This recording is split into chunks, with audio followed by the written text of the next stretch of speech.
Hey Ravens, thanks for understanding. We're going to continue our Thursday read aloud of Hide and Seeker by Daka Hermon via video today. I just have a incredibly complicated schedule this afternoon, so I'm going to record our 30-minute read aloud.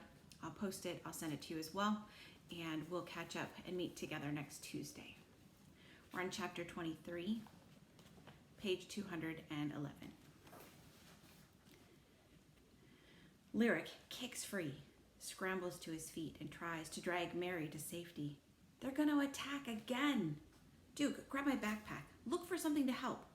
He paces back and forth, clutching his head, mumbling to himself, more power when you fight back. It feeds off your fear. What?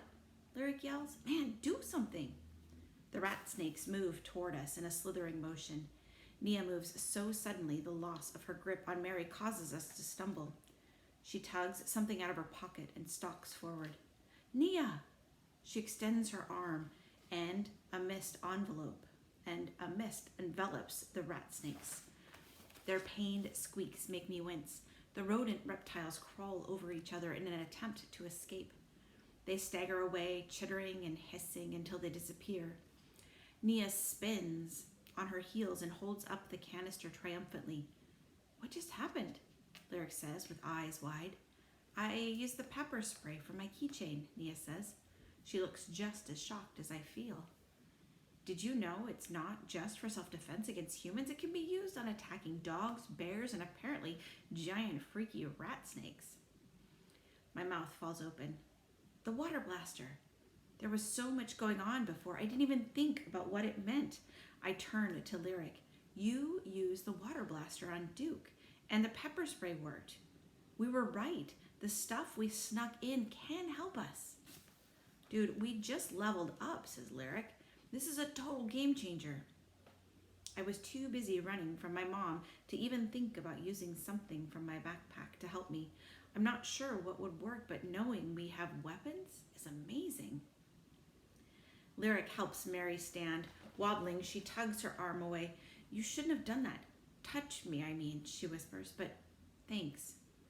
He rocks back on his heels. Yeah, well, we couldn't let those things take you, but now you have our fears to battle too. He winces, apologizing in advance. Me too, says Nia. Since I touched Mary, she'll see not Mom. She'll know the way things are going. Everyone may know. Hey, Duke, thanks for all the help. Not. Lyric wipes blood off of his arms. Duke flinches and drops his head. 80 years. So many fears, he mumbles. Too many. I don't want any more. I can't handle any more. You don't understand. You don't feel them all. See them all. It didn't help at first. Did they notice? I reach into my pocket for the puzzle piece. I feel Nia's gaze on me, but I refuse to look her way. Must breathe. We always have each other's backs, Lyric says, and now we have to have Duke's too. Nia gestures at everyone. Did you know a team is a group of people coming together for a common goal? That's us now. We're in this together. No, Duke backs away. This was a bad idea. I'm going back to hiding, Lyric asks. There's no way I can do that forever, be trapped in this nightmare life. It's called survival. You could do it if you had to, Mary says quietly. Yeah, but the thing is, says Lyric, with a quick glance at me and Nia, I don't think you have to anymore. We're here now. We can help. And what if you make things worse, Mary asks. Things can always get worse. Or, says Nia, things could get much, much better, like defeat the Seeker, destroy Nowhere, go home better. We're gonna either win or lose. I think our odds are 50-50, probably a little less, Lyric says, smiling like he's gifted us with the best Christmas present ever. Duke crosses his arms. That doesn't sound good. Having two outcomes doesn't mean it's 50-50. That's not how odds work, Nia says. Lyric rolls his eyes. Well, it's not zero. You in or not? I ask Duke, and I mean really in. We need to get moving. Time is ticking and the Seeker is out there, stalking its final victim. We're going to face some crazy stuff. I need him to be solid. Duke's weary eyes shift around and then land on me. We have to stop the Seeker for good. I'm in. There's no turning back now. Lyric offers his fist for Duke to bump. Go Team Terror, Luke gives Lyric an "Are you serious" look. I turn to Mary. She's staring in the direction where the rat snakes disappeared. Her eyes are troubled. Mary, you're still with us too, right? She blinks. Even after all this time, it takes a while to shake it off. I get it. I don't hear not Mom, but her icky presence is stuck to me. Mary stands up straighter, pushing her shoulders back. I'm still in. Lyric claps his hands. Okay, let's do this. We're back on the move. We're determined, but still on edge. Anything could happen at any time. The dark sky grumbles, leaking more cold raindrops. The mist is thick and heavy, almost like weight to slow us down. There's a constant feeling that something is lurking, preparing to attack. I know you're there, Duke mumbles. Who? Nia spins around. Duke holds a finger to his lips. Shh, you're too loud. I spotted someone following us. Not too close. Not too far. Hidden, but there. My heart pumps faster. Inhale. Exhale. Someone, like a kid or something scary. Lyric tightens the strap on his backpack. There are a lot of kids here. Shouldn't we run into more of them anyway? Duke mutters, gazing behind us. Keep going for now, Duke says, walking again. Pretend you don't know something is wrong. Lyric snorts. Not possible. I'm even more anxious now. We climb up the hill near the library and make our way back down around the hospital. A siren blares. In the distance, the sound echoes. It's ominous. Cold, Nia rubs her arms. I can't stop and pull out the jacket I packed from my backpack. I'm chilly, but she's trembling. She hesitates, staring at it, then back to me. Here, I say, I know you're cold. Did I say that, she asks. I hesitate. Yeah, and you're rubbing your arms. She blinks, her gaze sort of confused. Oh, she mumbles. You okay? Yeah, she smiles, but it appears forced. She carefully takes the jacket without touching and walks away. Ah! Someone screams. I spin around. A kid runs down the street towards us. He's swinging his arms wildly. Get off! Get off! That's the one that's been following us, Duke says, backing away. They're biting me, the kid yells. He dances around, brushing off his clothes. He runs a little closer, stomps and stomps his feet. Take that and that. Stay away. Is that? Nia peers into the distance. I gasp. It's Quincy. I run in his direction, skid to a halt, and I get a good look at him. It's like he's wearing a horror movie mask. There are welts all over his face, and his left ear is twice as swollen as his right. What the? Lyric stops behind me. Panting, Quincy jogs closer. I lift up my hands to hold him back. He stops and leans forward with his hands resting on his knees. His backpack slips sideways, almost falling off. Quincy, asks Nia, who now stands by my side. He raises his head and I flinch. It's painful to look at him. I didn't know it was really you. He drops to the ground. Man, what happened? Lyric asks as Duke and Mary approach. Are you okay? It's a stupid question. Obviously, he's far from okay. He's swelling up. But bugs! Quincy's voice shakes and he breaks down. He's crying and shaking so hard his entire body is vibrating. My jaw drops. What kind of bugs could do this? Lyric turns to me and lowers his voice. I recognize this is not the best time, and I'm all kinds of wrong considering I was just all about being a team player and helping others, but I hope I don't have to touch Quincy. I grimace.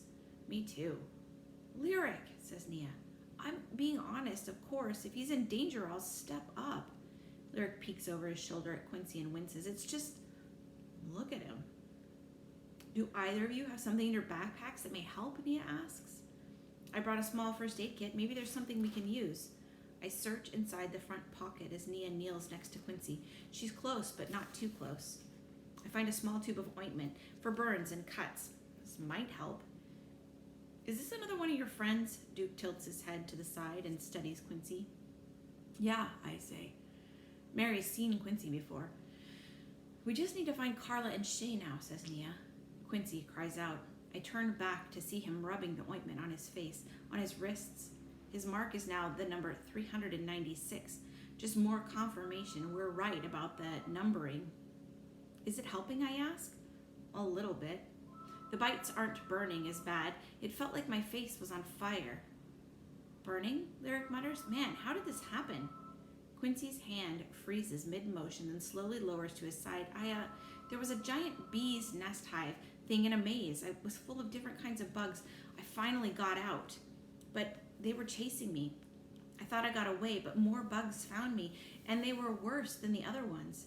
They were beetle-like, with scorpion tails, and the buzzing sound they made hurt my ears. Lyric's head jerks around as if he's searching for a swarm that could descend upon us. Quincy, have you seen Carla? I ask anxiously. His shoulders droop. No, I've been looking for her and Shay. Where could they be? Lyric asks. Duke steps away, putting more distance between himself and the rest of the group. He crosses his arms tightly across his chest. Something is changing. Do you feel it? We're wasting time. We need to go. Quincy frowns, glancing from Duke to Mary. It's okay. They're with us, says Nia. They want to help. Quincy wipes more cream on his face. It leaves white streaks down his brown skin. I was going to look at the park by my house, the one with the big tree fort. I know that one. It also has a small area where they put on outdoor concerts. Me, Z, and my mom and Mrs. Murphy saw some bands play there. If something ever happens and we get separated, that's where me and Carla meet up, Quincy says. It's not too far, says Lyric. Nia reaches to pull Quincy to his feet and then snatches her hand back. What is it, he asks. We can't touch, she shifts from foot to foot. If we do, we'll share our fears. You'll get mine and I'll get yours. His eyes widen. I think he might start crying again, but he pulls it together. He slowly stands, and even with the welts and cream on his face, I see his determination. We're going to find Carla. She'll know what to do. She'll get us home. He marches in the direction of the park, his backpack bouncing against his back. Carla's going to save us? Lyric mumbles as we follow. Maybe there was some kind of venom in those big bug bites. It's affecting his brain. I hold back a laugh. Thunder booms. My humor quickly fades away. A deep growling sound echoes around us. Our gazes jump around, searching for incoming danger, but nothing emerges. Quincy takes the lead, moving swiftly down the street. I catch some of Lyric and Mary's conversation as they walk beside me. So I meant to ask before, but more scary stuff happened. Why rat snakes? Mary is quiet for a long moment. When I was 5, I was visiting my grandpa on his farm. She finally says softly, I fell down an old well. It was dark and cold, half full from the rain. Rats and snakes were floating inside, some dead and some not. Quincy glances over his shoulder. His eyes are wide. His foot catches an edge of the concrete on the sidewalk, uplifted by a thick tree root. He regains his balance and his head snaps forward, but I can tell he's still eavesdropping. Everyone waits for her to continue. The silence is tense. It was hours before my grandpa found me and the rats. They were hungry, she says. I swallow the massive lump in my throat. Even when we leave here, I don't think I'll ever forget that story and what Mary's fear looks like. Lyric expels a loud breath. Yeah, I can see how that would be traumatic. Can I ask you something? Duke mutters something that I can't make out. Yeah, Mary says reluctantly. She stops and turns to Lyric. The rest of the group halts too. So, Lyric looks at me and then back at Mary. We touched you, so that means the rat snakes are coming for us? Just so I'm prepared, what's next? Mary tucks her dark hair behind her ears. What do you mean? Well, it looked like they were taking you somewhere, Lyric says. She stares at the cracked sidewalk. To the well, they always take me back to the well. Nia's hands fly up to cover her mouth. My stomach seesaws so violently I get nauseous. I have to crawl back out. I run, hide. If they catch me, it all happens again. Mary's haunted eyes slowly rise and focus on Lyric, and again, that's what you can expect. The color drains from his face. His mouth opens and then closes with a pop. Oh. No more touching, Duke mumbles. It's not something I want to do, but I get a feeling we won't be given a choice by the time this is all over. We're at the intersection of Olive Street and Brainerd Road. One direction will take us to the park, and the other one is the way home. My feet are glued to the ground. Justin? Nia has stopped next to me. Why are we not moving? Quincy asks. We're almost there. The sudden need to see Victoria wells up inside me. I have to. Nia and Lyric stare at me for a moment and then nod. I need to go home. We're making a detour, says Lyric, walking quickly to my side. We head down the street. What? Duke swivels his head from side to side. Why? There's someone I want to see, I say. As we get closer, I notice a police cruiser parked in front of my house. Victoria stands in the driveway with an officer. He's short and muscular with a buzz-cut brown hair peppered with gray. You have to do something, she says. I'm not even aware I'm running toward her until I hear Nia yell my name. Officer Green, my brother is missing, Victoria says. I skid to a halt in front of her. Vic, she walks right through me and I shudder. It's been less than 24 hours, the officer says. He could be off with his friends somewhere. They're probably all together. They know about Nia and Lyric too? He wouldn't do that. He wouldn't, she cries. Her clothes are wrinkled and her eyes are red. I'm telling you, something is wrong. I know Justin. He wouldn't run off. He wouldn't leave. She places her hand over her heart. I wouldn't leave you unless something made me, Vic, I whisper hoarsely. And what about my mom's room? It was trashed. Justin wouldn't have done that. That means there was a struggle, right? Maybe someone came into the house and took him.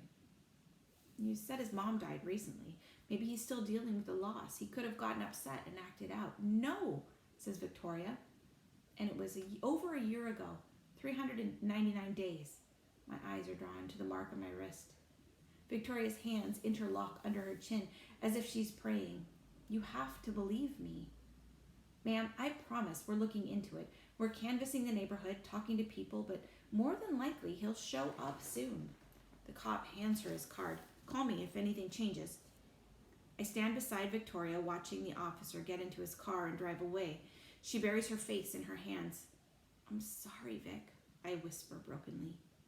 She lifts her head and half turns in my direction. For a moment, I think she hears me, but then she asks, Where are you, Justin? My heart aches. I'm right here. With a sigh, she walks inside the house. It looks even more lonely than usual. Victoria is inside the emptiness, and that's how I feel, empty. Nia stares down the street toward her house. Her family is probably worried about her too. You want to go? No, she says, biting her lip. I don't want them to, not see me, if that makes sense. It does. Duke sucks in a loud breath. He taps his chest over his heart and then touches the side of his head. We shouldn't have stopped. I knew it. What's wrong, I say. Shh, he says frantically. Need to find... He starts mumbling to himself. My heart rate skyrockets. No! He takes off, sprinting away from us. We chase him. Duke! There's a strategy to his movement. He weaves around objects, darting past rows of trees as he attempts to lose whatever is chasing him. Suddenly he goes all still as a statue and slowly begins to rise. Mary screams. Quincy is shouting something. I can't move. Can't think. Up. Up, Duke goes. He's suspended in the air about 10 feet above us. A zap of electricity crackles around us.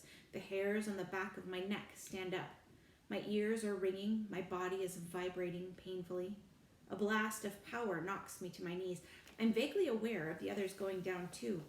As I struggle to catch my breath, this fireball of fear, it hits me in the stomach. Heat and fear swirl inside me, an internal terror twister. An eerie tune plays. It's the melody of Z's chant. At first it's faint, growing louder as each second ticks away, and still on my hands and knees I try to lift my head, but it's too heavy. Out the corner of my eye, I see Nia in the same position. Justin, the sound of my name from that growly voice turns my heart to stone. I feel pressure under my skin. It's being forced up until I'm staring at Duke. His arms and legs are spread wide and he hangs like a puppet on invisible strings. One by one, Red eyes appear in the sky around him. Chapter 25. The Seeker. Run and hide, I'll seek and play. Not much more time before I get my way. No one can stop me. I'll get the right number. Your world will be mine. I'll escape from my slumber. Let us go. I forced the words through my clenched teeth. It all worked out so much better than I expected. Not one, not two, but I got you all. You should have never betrayed me. Oh, what? I don't... The face in the dark blob pulsates as the monster cackles. Your cries of pain I love to hear, but you hurt. But the more you hurt, the better you fear. It releases me. Suddenly my head falls forward, my chin hitting my chest. Emotions swirl through me, making me nauseous. There's anger, pain, fear. I know those are mine, but there's something else. Excitement? It's coming from the Seeker. It's enjoying this. Duke whimpers. His body twitches as he struggles to get free. The games begin. You were the first. Not much longer until I unleash my worst, it says. You're all my children, but he's my favorite one. From beginning to end, he gets to experience the fun. Duke plummets, landing with a thud in the thick grass. His groans in pain clutching his side. Anger rips through me. Every ounce of bitterness and despair bubbles to the surface. We're coming for you, I say, between gasping breaths. It cackles. I'll be waiting. The red eyes appear one by one. The spooky melody fades away as darkness recedes, leaving behind a gray sky and misty fog. I clutch my chest. The only reason I know my heart is still there is because it's pounding at a dangerous rate. We lay there for a long moment. No one speaks. There's only whimpering and ragged breathing. I shove my hands into my pocket to grab the puzzle piece. I grasp it so hard it bends. Is it over? Nia asks. She moves as if to touch me, but I hold up my hand to stop her. Don't. She bites her lip and nods. Her eyes are bright with tears as she hugs her knees. I force myself to sit up and touch my aching jaw. There has to be a bruise from the Seeker's punishing grip. Mary stares off into the distance. Her eyes are vacant. There's no life in them. Quincy's head is pressed against his backpack as he sways back and forth. The air is heavy around us, thick with pain and sadness. I exhale a shaky breath and rub my chest. It aches. That was horrifying, Lyric says. What did it want? Me, Duke says weakly. He shakily sits up, wincing in pain. It likes to torment everyone, but with me it's different. There's more. His unfocused eyes stare off in the distance. Maybe it's because I've been here so long, or because I have so many fears within me. There's this horrifying connection. I can't escape it no matter how far I run, no matter where I hide. Nia wipes tears from her cheeks. You're not alone anymore. She glances between Mary and Duke. You don't have to fight the Seeker by yourself. He scoffs. Even when we're together, I'm alone. Lyric runs a hand through his hair. No matter how much you try to explain what you've gone through, we'll never get it. We can't. It's personal. You've lived it. He glances at me and Nia. But we're here now, and like I said before, we look out for each other. We fight for each other. And we're going to fight for you too. It's not you against the Seeker anymore. It's us. Mary's eyes flutter closed. Us, she says wistfully. Duke watches me. His expression is clouded with fear, but there's also a glimmer of hope. I concentrate on that. I wearily climb to my feet and reach for my backpack. Let's go. Everyone stares at me, not moving. What? Nothing's changed. I glance from person to person. We find Shay and Carla. We figure out a way home before the Seeker takes his kid number 400. The plan is the same. What just happened was bad, but we knew taking down the monster wasn't going to be easy. Lyric slowly stands. Yeah, but I'm still shook. Can we take 5 to regroup? There's no time. If I think about it too much, I might not be able to do what we need to do. He's right. I'm about as far from okay as you can get, but I'm ready to do whatever it takes to get home. Nia stands and stretches. Her bones crack. She winces. You okay, I ask? Yeah, just really stiff, she mumbles, then smiles weakly. Did you know courage is doing stuff when you're afraid? I swallow hard. There's no one more courageous than us. Truth, says Lyric. Nia smiles. Let's go save the world. After we find Carla and Shay, Quincy says as he scrambles to his feet. Mary and Duke don't respond, but they stand and join us as we start walking away. Again, we solemnly continue toward the park, and as we enter the gates, I stop abruptly. A group of kids, maybe 50, they watch us with wild eyes. I'll say this one more time. I'm looking for my brother. His name is Quincy. A raspy voice I recognize says, Carla? Quincy faces forward. The crowd parts and Carla gawks at us. She's let out a wheezing gasp. Quincy? She touches her chest and takes an unsteady step forward. Quincy slams into her and they stumble back. Kids scatter and yell out reminders about not touching, but it's too late, and I don't think Quincy and Carla care. Their embrace is long and tight. Quincy releases her. Are you okay? Carla doubles over, her hands on her knees. I need, she wheezes. What's wrong with her? Lyric asks as we hurry closer. Quincy tugs off his backpack, quickly unzips one of the pockets. He removes an inhaler and shoves it into Carla's hands. She has asthma? Nia asks. Carla shakes the device and then brings it to her mouth. She breathes in deeply and then presses the top of the canister. She removes it and holds her breath. Better now? Quincy asks. She inhales and exhales a few breaths and then nods. What happened to your face? He winces. Bugs. They bit and stung me. What did this seeker do to you? She shudders.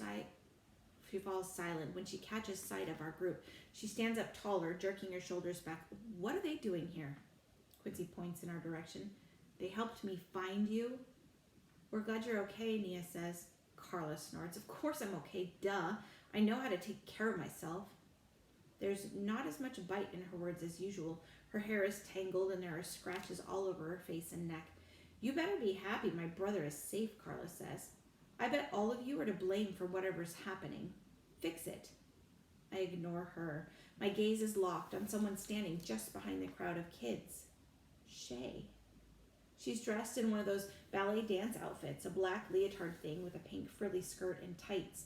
Shay! Quincy cries happily. I point at her. Is she real or fake? Fake? What are you talking about? Carla asks. Long story, says Lyric. Then he turns to Shay. Do you have a number on your wrist? She slowly approaches, staring at us with wide eyes. She extends her arm. The 394. How did you get here, I ask. I was at my dance camp. Then I was here, she says shakily. I don't know what happened. What kind of place is this? It's scary. I glance at Lyric and Nia. The real Shay did disappear from dance camp, and she has a number. I want to go home.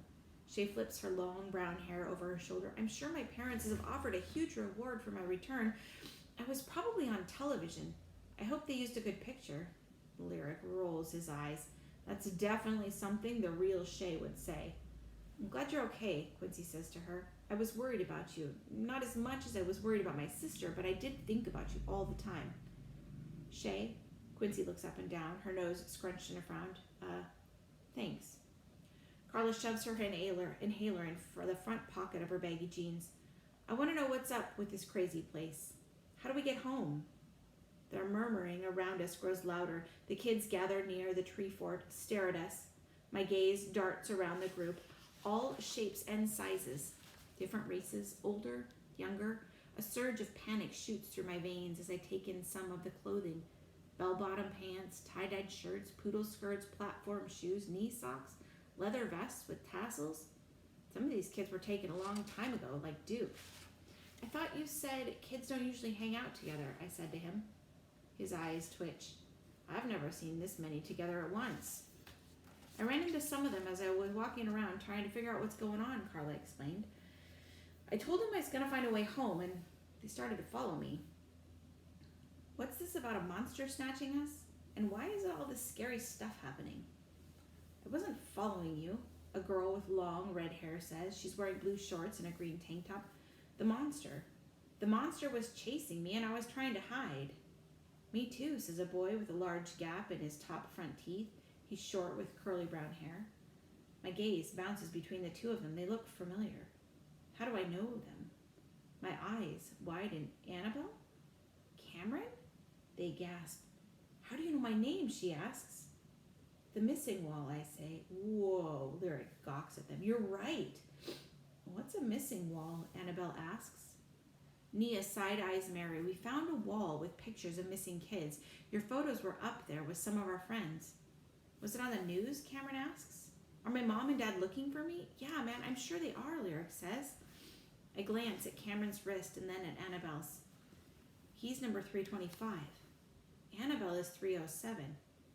Do you really know a way home? A small boy in superhero pajamas asks. His chubby face is pale and his eyes are red from crying. The other kids begin to shout. Duke turns away, his shoulders hunched. Is that him? A girl whispers to the kids around her as she stares at Duke. Maybe. I think so, a boy responds. So he is real? They say he's been here forever. What's wrong with him? Another boy asks. Duke tugs at the collar of his shirt, muttering to himself. His eyes dart around. Out in the open, not a good idea. Duke, I step closer to him. Flinching, he shuffles back. Too close. I stop. Sorry, I realize this is probably the first time he's been around this many people in a very long time. And we're even farther away from his woods, his place. This is clearly hard on him. We should tell him what we know, he says. Tell them so we can go. All right, I'm going to pause there. We will finish. We'll start on page 236 on Tuesday at 3:15 during our regularly scheduled read aloud. Enrichment, Hide and Seeker by Daka Hermon.